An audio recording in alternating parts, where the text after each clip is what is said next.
to 60 Skills.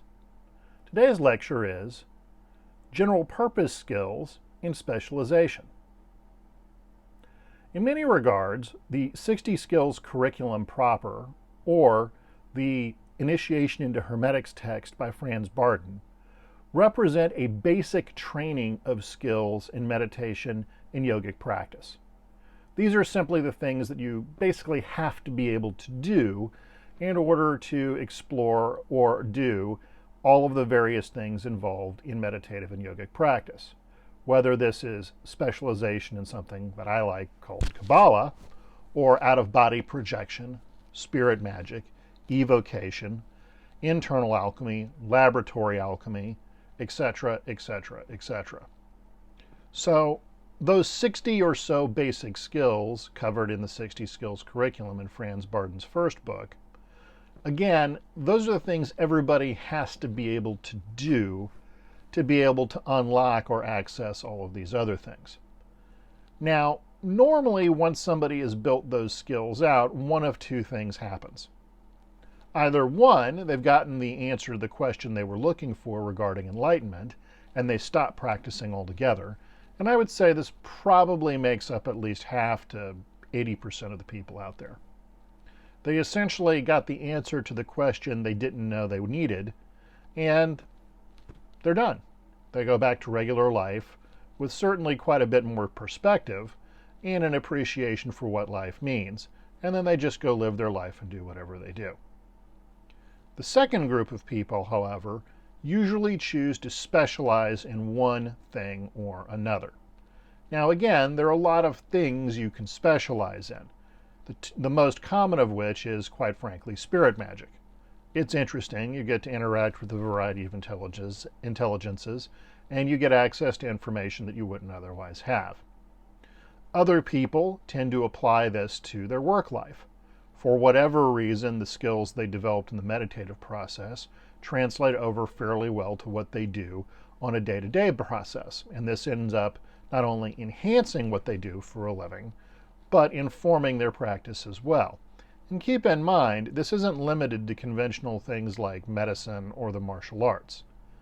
These skills can be applied to a variety of things. I've known any number of people in conventional industries, engineering, the sciences, IT, who were very high-level practitioners, and their practices definitely informed what they did in that line of work. In fact, it made them very good at what they do. Now, at this point, you have to ask yourself, is the specialization worth the time I'm putting into it? And this goes back to a bigger factor that if esoterica is used as escapism, it tends to be very destructive to the people involved, and generally something they regret with time. On the other hand, if it informs what they do, then life is great. So, as we discussed earlier, the easier examples of this are being a monk, being a martial artist of some kind, being a practitioner of traditional medicine. But this is a question that I often put to many of my students. I'm happy that you're learning how to do this. I'm very happy that you're good at it. Now, what are you going to do with it? Again, the enlightenment process itself really doesn't take that long. A couple of years of intensive effort are more than enough to have some experience with what people would generally coin as enlightenment.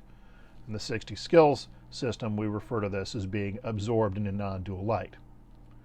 That said, after that, people have to make a real decision regarding what they want to do with their life. And as I've said before in other places, I truly believe that completely retreating from society and choosing to do nothing is generally a failure in your development, not something you should be striving for. So what I'm saying here is, when it comes to specialization in esoterica, you can go really far down that rabbit hole. Just looking at conventional activities like medicine, for example, it literally never ends.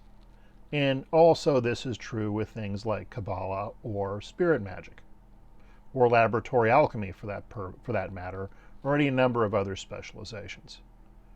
What I am saying is that if you choose to pursue a specialization, after you've had your enlightenment moment, make sure that it supports what you're attempting to do with life and go into it with eyes wide open. Being a fairly unsuccessful, commercially speaking, esoteric author, I can tell you frequently the amount of effort that's required to make these things happen isn't necessarily worth it in terms of your conventional life. So if you're doing it for a greater good, or you're doing it to benefit the community of practice, that's one thing. But at the end of the day, we all incarnated to live in the world. Retreating from that is generally a bad idea.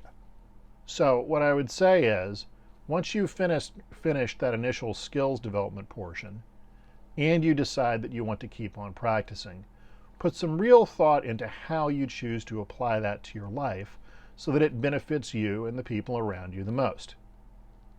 So if you enjoyed today's lecture, please hit the subscribe button down below and give us a like.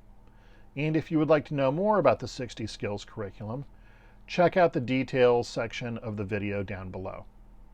Be well.